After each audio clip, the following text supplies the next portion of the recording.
Versículo 4.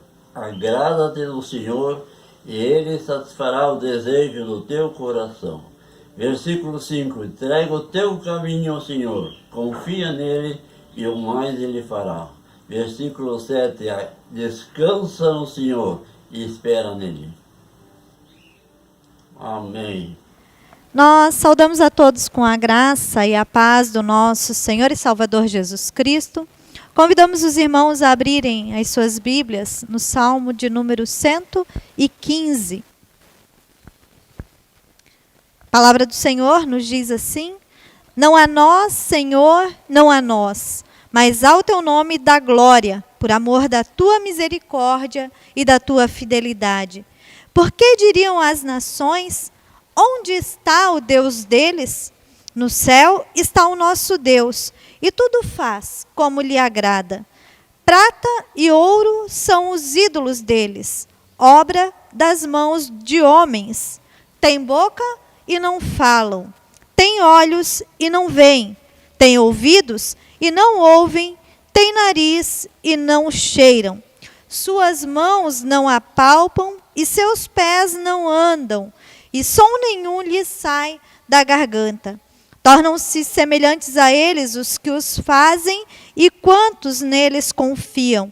Israel confia no Senhor, Ele é o seu amparo e o seu escudo. A casa de Arão confia no Senhor, Ele é o seu amparo e o seu escudo. Confiam no Senhor os que temem o Senhor, Ele é o seu amparo e o seu escudo.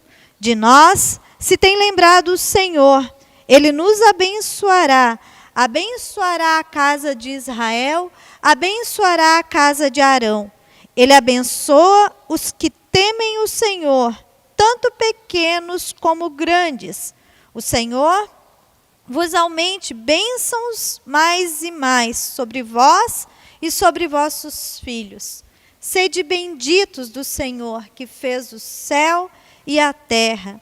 Os céus são os céus do Senhor, mas a terra deu a ele os filhos dos homens. Os mortos não louvam o Senhor, nem os que descem à região do silêncio. Nós, porém, bendiremos o Senhor desde agora e para todo o sempre. Amém. Que nós possamos adorar, bendizer, honrar e glorificar ao Deus da nossa salvação. O salmista, nesse Salmo 115, nos mostra claramente que nós devemos sempre honrar ao Deus que nos criou, ao Deus que está ao nosso lado, ao Deus que nos ampara em todo momento. Que nesta noite nós possamos realmente glorificar e bendizer o nome do nosso Deus. Amém. Vamos orar. Pai, nós te louvamos. Bendizemos o teu nome, Senhor, pelo teu grande amor para com as nossas vidas.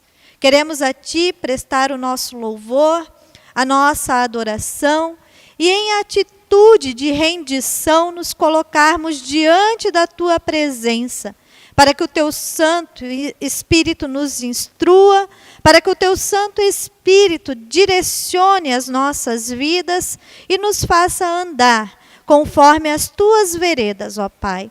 Oramos agradecidos por tudo o que tu tens feito em favor de nós e na certeza de que tu és o Deus que está ao nosso lado. Oramos em nome de Jesus. Amém, Senhor.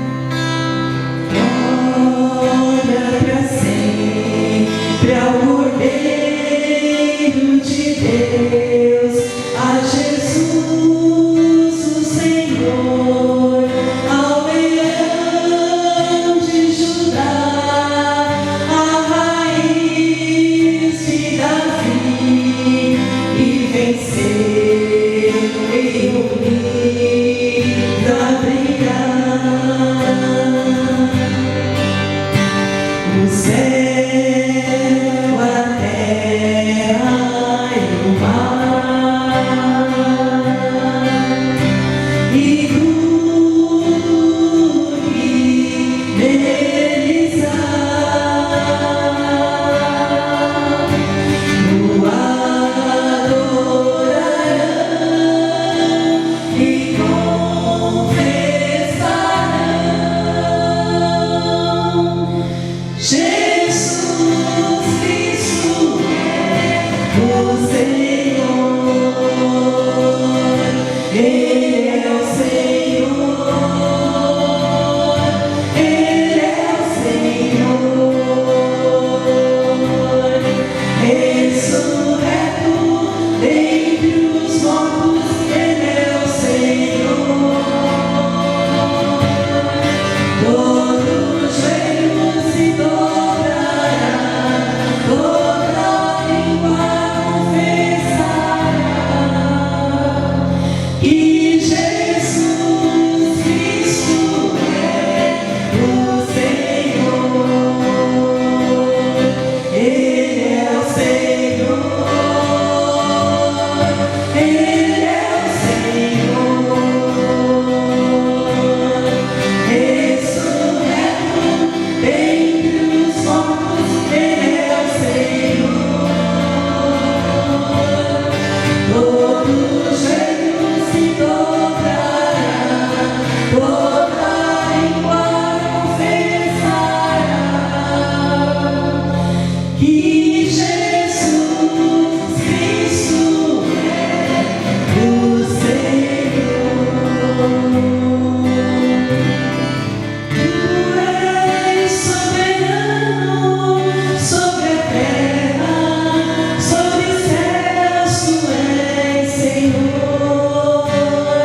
sou apenas servo, teu amigo me tornei. Te louvarei.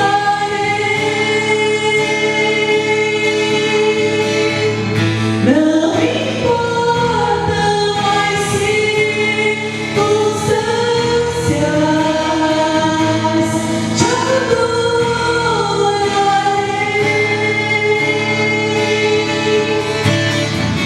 Somente a ti, Jesus,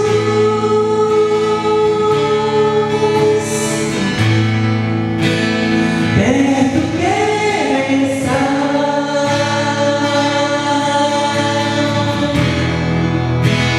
junto aos seus pés, pois prazer maior não há que irei te adorar. Tudo que há em mim,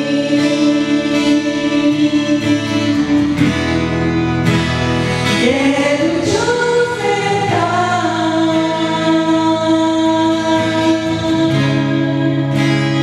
mas ainda é pouco, eu sei, se comparado ao que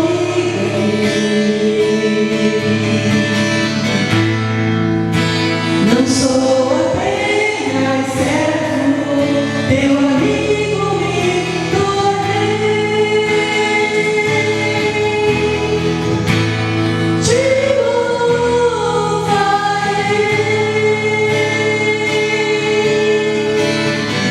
Não importa mais circunstâncias, adorarei.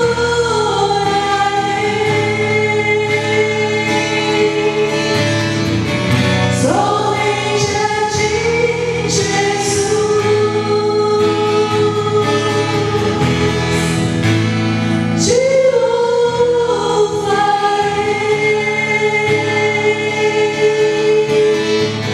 Não importa mais circunstâncias, adorarei.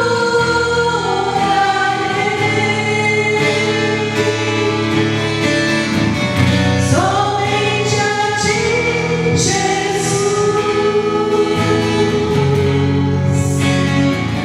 Somente a ti, Jesus.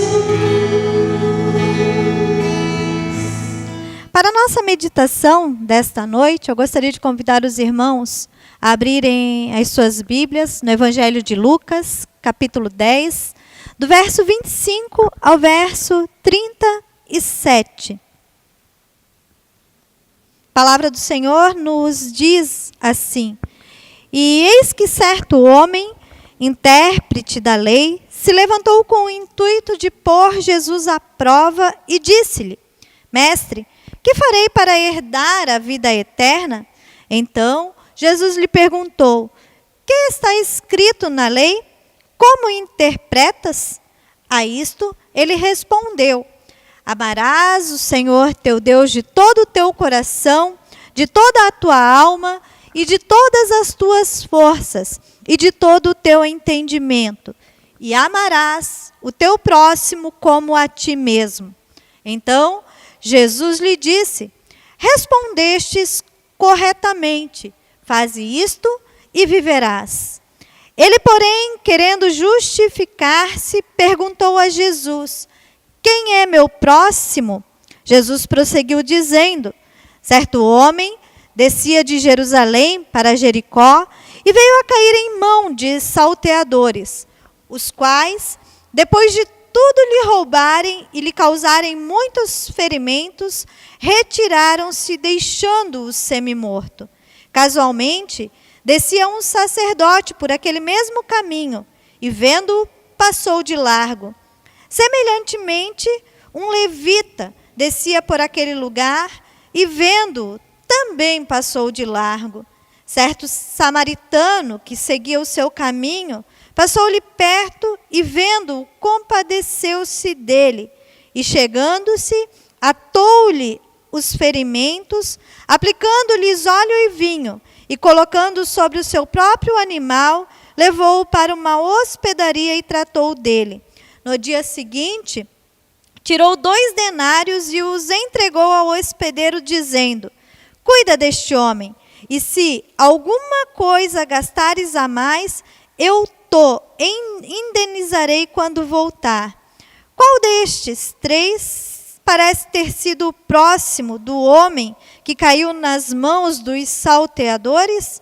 Respondeu-lhe o intérprete da lei, o que usou de misericórdia para com ele. Então lhe disse: vai e procede tu de igual modo. Amém. Vamos orar. Pai, nós te louvamos pela tua palavra que está entre nós.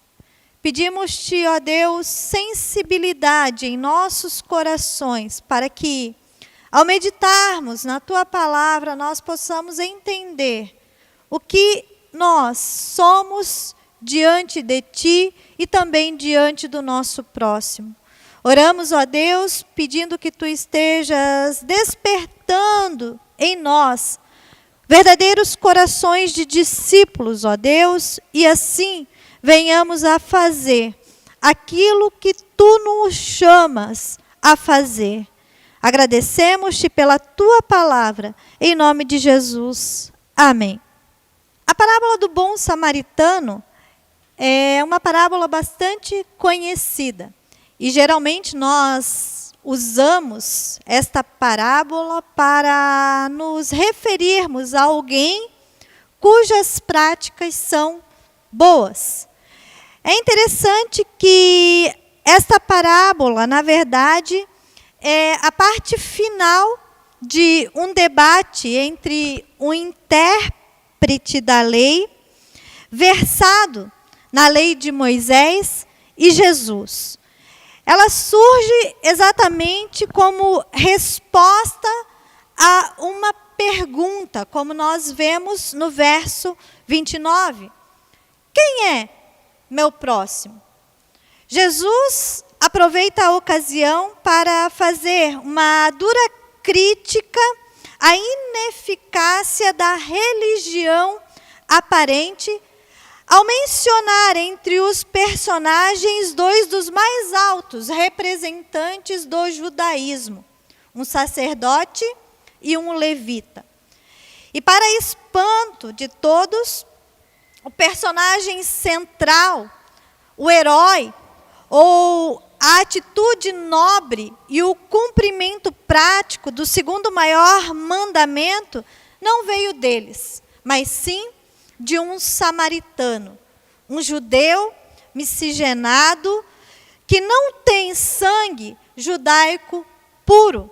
Aliás, os vilões da parábola são justamente os ladrões, os salteadores, o sacerdote e o levita. Quais são as lições práticas desta parábola para nós, como discípulos de Jesus? A pergunta que é feita pelo próprio intérprete da lei precisa também ser feita e refletida por todos nós. Quem é o meu próximo? O conceito de próximo, na verdade, abrange todos aqueles por quem eu posso fazer alguma coisa. E ao perguntar sobre quem seria o seu próximo, é bem provável que aquele homem estivesse querendo a resposta para outras 3 perguntas. Isso é, quem devo amar? Ou ainda, quem devo excluir? Ou qual o limite da minha responsabilidade? Este mestre da lei tinha um problema sério a respeito do conceito amor. Como nós podemos ver, o amor dele não é um amor abrangente. Isso se dá pelo fato de que o judeu de um modo geral, vivia em um círculo, onde o centro era ele mesmo, cercado por seus parentes mais próximos, depois pelos outros grupos de parentes e, finalmente, pelo círculo daqueles que proclamavam descendência judaica e que tinham se convertido, então, ao judaísmo. O amor do judeu é um amor seletivo. E por que ele é um amor seletivo? Na verdade, ele é um amor incompleto, ou, na verdade, um amor que não é amor. Porque, conforme nós percebemos, e a própria Bíblia, a palavra de Deus nos ensina, que quem ama com ressalvas e restrições, geralmente divide em dois grupos as pessoas, aquelas que são amáveis ou as não amáveis.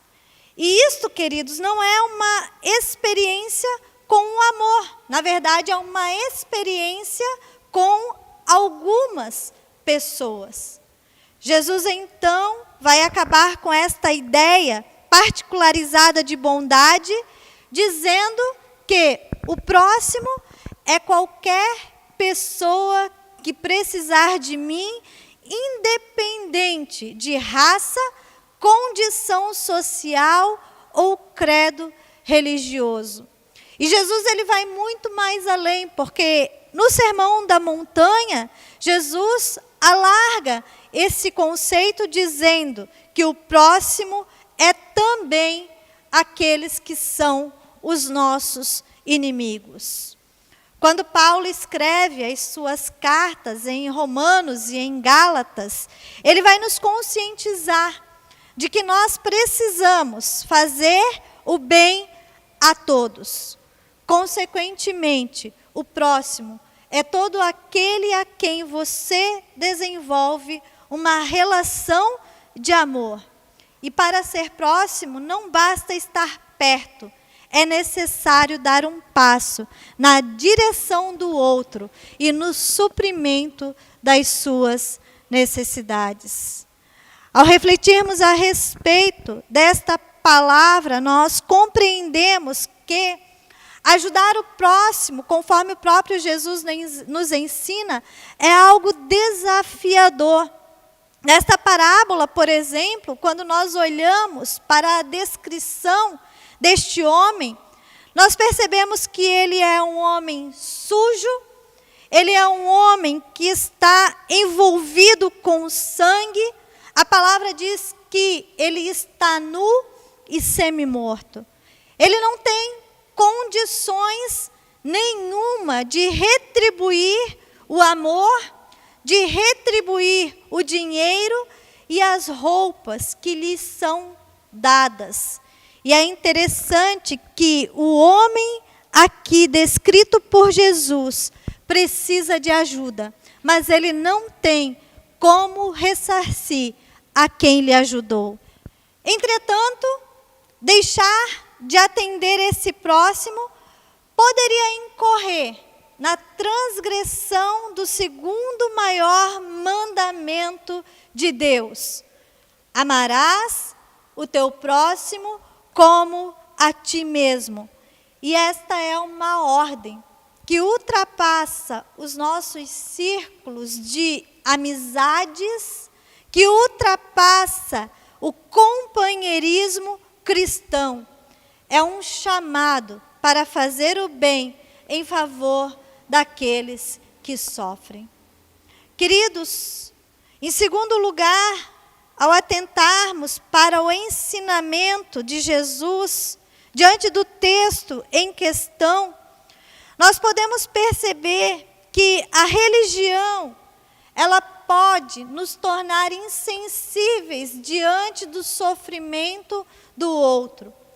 Aqui nós aprendemos que o oposto do amor não é o ódio, mas o oposto do amor é a indiferença. A religiosidade muitas vezes pode nos tornar insensíveis, pode nos tornar indiferentes à dor do outro. E na busca pelas coisas espirituais, divinas e celestiais, nós podemos nos tornar distantes da realidade que nos cerca. Os dois dignos representantes da religião judaica, que são destacados nesse texto, estavam ocupados demais com os seus serviços religiosos. Eram homens que tinham um alto prestígio, homens que frequentavam diariamente o templo, que desempenhavam rotinas religiosas importantes, mas foram incapazes de uma ação prática em favor do homem que estava no chão a ponto de morrer. E quanto a essa situação, a palavra de Deus nos faz duras críticas, porque a palavra nos ensina que a pior coisa que pode acontecer a um ser humano é ele se enclausurar dentro do próprio ego. É ele viver alheio ao sofrimento do próximo.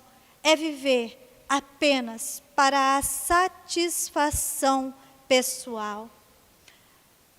Talvez a maior miséria do ser humano não é estar lançado ou jogado na calçada, mas a maior miséria do homem, de acordo com o conceito do reino de Deus, é atravessar a rua e passar indiferente àquele que sofre. Meus queridos, a verdadeira religião, ela tem a ver com relacionamentos de amor. A verdadeira religião tem a ver com o serviço ao próximo e não simplesmente ou meramente com atividades religiosas. Esta parábola mostra que é sim possível nós sermos religiosos e mesmo assim nós negligenciarmos um dos mandamentos mais essenciais, que é o de amar ao próximo como a nós mesmos. Precisamos refletir a respeito da nossa vida cristã, refletir a respeito da nossa caminhada e sobre o chamado que Jesus tem feito a cada um de nós. Em terceiro lugar, ao olharmos ainda para o texto sagrado, nós vamos perceber claramente que o caminho do amor é um caminho sacrificial. E esse caminho, muitas vezes, é um caminho árduo, é um caminho difícil, é um caminho custoso, mas esse é o caminho pelo qual o verdadeiro discípulo de Jesus segue. Encontramos nessa parábola 3 diferentes tipos de atitudes que podem estar relacionadas ao nosso estilo de vida. O primeiro personagem, um assaltante, e aqui nós compreendemos que muitas vezes a nossa atitude pode ser semelhante a deste homem que, na verdade, diz que o que é seu é meu. É o que tira do outro, é o que se serve do outro e que em momento algum tem o desejo de servir o próximo. Também tem os religiosos, estes que são indiferentes, que estão alheios ao sofrimento do outro. E estes são os que declaram: o que é seu e o que é meu é meu. Estes defendem apenas os próprios interesses. Mas, queridos, existe aqui a figura do samaritano. E é com ele que nós, cristãos, discípulos de Cristo, precisamos aprender. Existe o terceiro tipo de pessoa, que é comparada ao samaritano. O samaritano é aquele que diz: o que é meu é seu. É aquele que compreende que trilhar o caminho do amor é entender que a beleza da vida está na partilha. Da mesma maneira que Deus compartilhou conosco o seu Filho Jesus para nos resgatar da nossa condição e nos trazer para viver uma maravilhosa vida.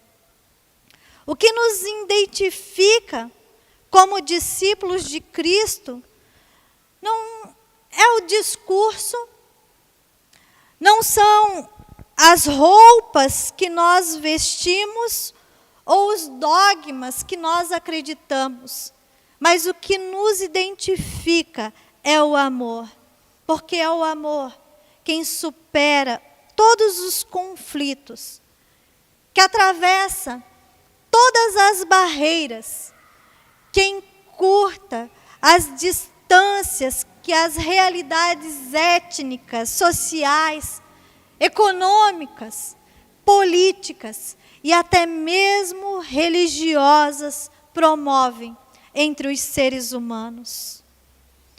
Meus queridos, este amor que a palavra de Deus nos revela, ele não é um simples conceito, ele não é um sentimento, mas ações práticas na direção de Deus e do outro.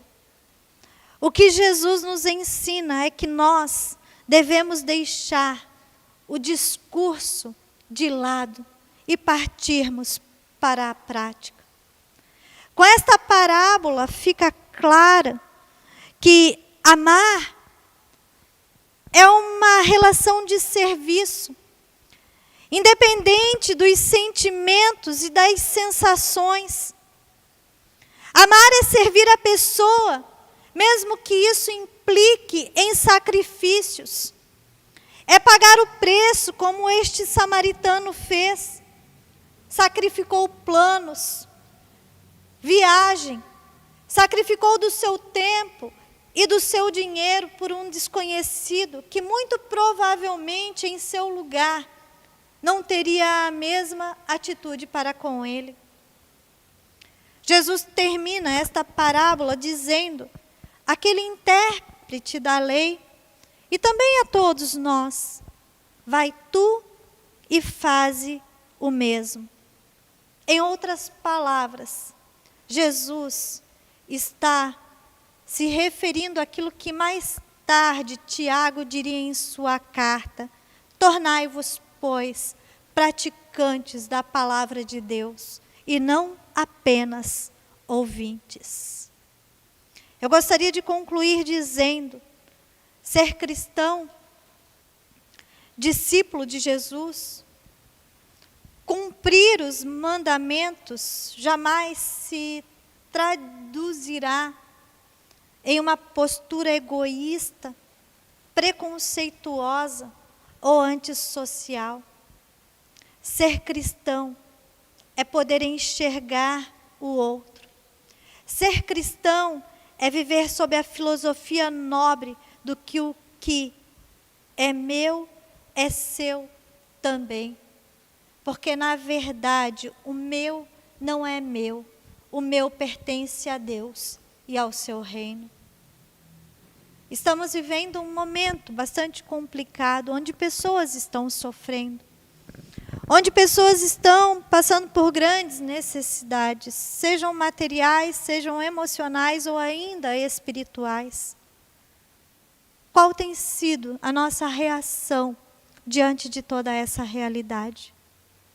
Queridos, nós somos chamados como igreja de Cristo Jesus para sermos sal da terra e luz do mundo, para fazermos a diferença e para mostrarmos aos que sofrem que Deus o amou, ou os amou de tal maneira que entregou o seu Filho por amor à vida deles, assim como o fez por todos nós.